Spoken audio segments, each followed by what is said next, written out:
Tsitsipas qui remonte 2-7-0 face à Nadal dans une rencontre absolument épique, Medvedev qui fesse encore son ami Rublev, c'est le programme de votre nouveau digest australien. Installez-vous confortablement, mettez-vous un petit café en backup, on a du lourd aujourd'hui, alors on attaque tout de suite avec le côté réseau. Et on attaque tout de suite ce côté réseau par le tweet le plus pertinent de la quinzaine, il est signé Nabil Djellit, journaliste apparemment, qui nous écrit « Pendant que Federer préfère rester au chaud chez lui, Nadal et Djokovic donnent une leçon de courage à l'Open Australie malgré de gros problèmes physiques, deux vrais champions,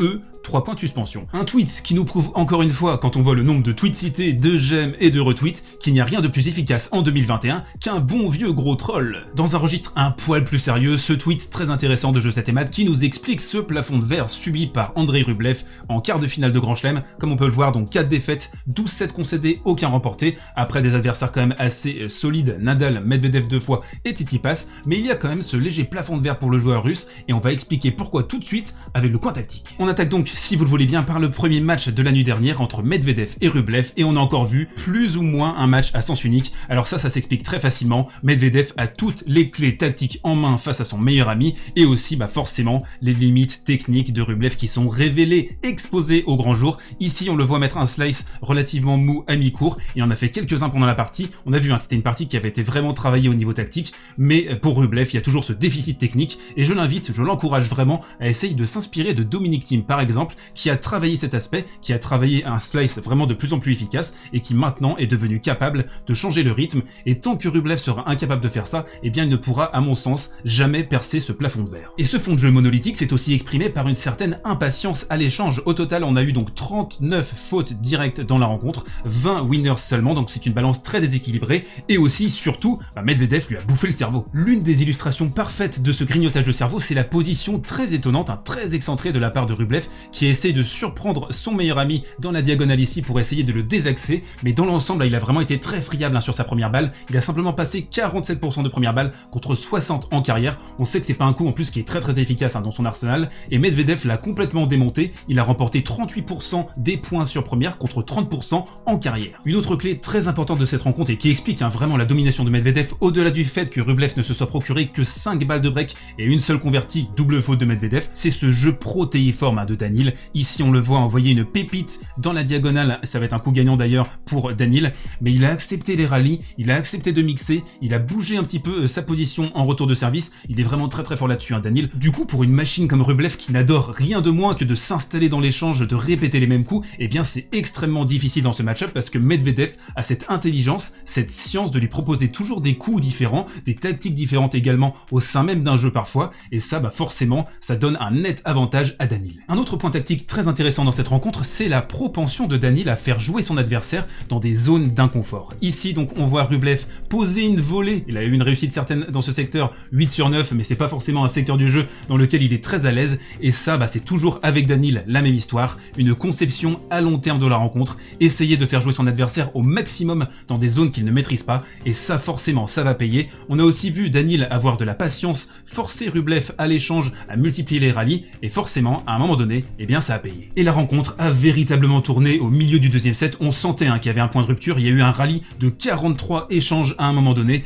et là clairement Rublev il en a plein la caboche, comme vous pouvez le voir dans cette palette extraordinaire, Rublev qui craque un petit peu à ce moment-là. Alors il n'est pas encore breaké, mais il va pas réussir à faire beaucoup de jeux après ça, et ça encore une fois un talent de Medvedev qui a appuyé là où ça faisait mal, qui a fait craquer la machine Rublev et qui est qualifié pour les demi-finales. Et on enchaîne, si vous le voulez bien, avec le match du jour. Ça a été épique, incroyable entre Nadal et Tsitsipas, et on va commencer donc cette analyse tactique par le service de Nadal qui a été excellent pendant toute la rencontre. Il a vraiment pu compter sur cette arme vraiment d'une manière régulière, et ici donc on voit Tsitsipas qui s'engage légèrement côté revers parce qu'il anticipe le service extérieur de Nadal qui a su remarquablement bien mixer. Une statistique importante à ce sujet, 14 points gagnés par Tsitsipas dans les 3 premiers sets sur le service de Nadal, 0 balle de break pendant ces 3 sets. Un autre aspect fondamental dans le très bon début de match de la part de Nadal, c'est qu'il a été remarquable pour déplacer latéralement Tsitsipas. Alors ici on le voit dans un schéma fédérien où il va enfoncer Tsitsipas côté revers, ensuite une balle relativement attaquable ici, et puis ensuite tout simplement cueillir Tsitsipas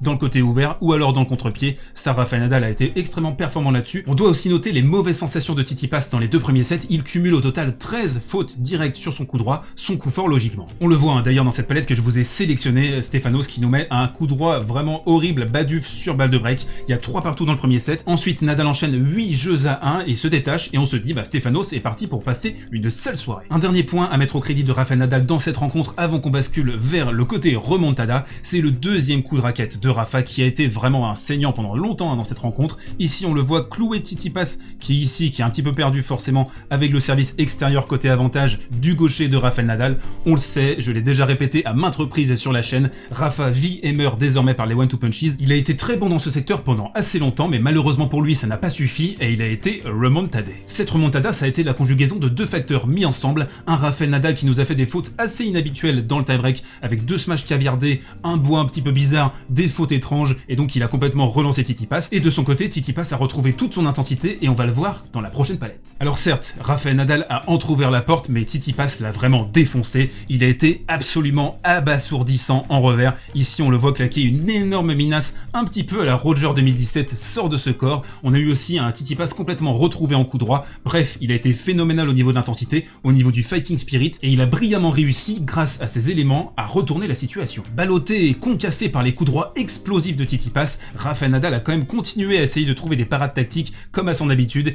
Ici on le voit, un service volé en hommage au nom de la chaîne j'imagine, un revers extérieur ici qui va mourir dans le couloir de la part de Tsitsipas. Donc on a vu un Nadal essayer de trouver des solutions, c'est dans son ADN de toute façon, essayer de survivre à tout prix dans le match, mais malheureusement pour lui, il a un petit peu baissé d'intensité, il a fait des fautes étranges et Tsitsipas vraiment était en lévitation à partir du tie-break dans le troisième set. Parce que oui, en parlant de fautes étranges, en parlant de déficit d'intensité, on a vu un jeu absolument immonde de la part de Nadal, un jeu crucial à 5 partout dans la cinquième manche. Ici, donc vous voyez un exemple, il va sortir son coup droit ici, il a fait 2 fautes en coup droit, 2 fautes en revers, il a offert un break blanc à Tsitsipas, qui n'en demandait pas tant, qui était en plus assez au-dessus depuis un certain moment maintenant dans cette rencontre. Donc on a vu un Nadal un petit peu faiblir vers la fin, il a aussi raté des coups un petit peu faciles. Est-ce que c'est le physique qu'il a finalement rattrapé après avoir dû tirer un trait sur la TP Cup et avoir eu des douleurs au dos avant une infiltration? Ça je pense qu'on n'aura pas d'explication, mais il faut aussi rendre à César ce qui appartient à Tsitsipas. Il a fait un excellent match, il est resté concentré, il était vraiment habité à partir du 4e set et il mérite totalement sa remontada, un match vraiment testament dans la carrière de Stefanos. Et on enchaîne, si vous le voulez bien, par la reco du jour et il n'y aura qu'un seul match chez les hommes la nuit prochaine, ce sera Djokovic contre Karatsev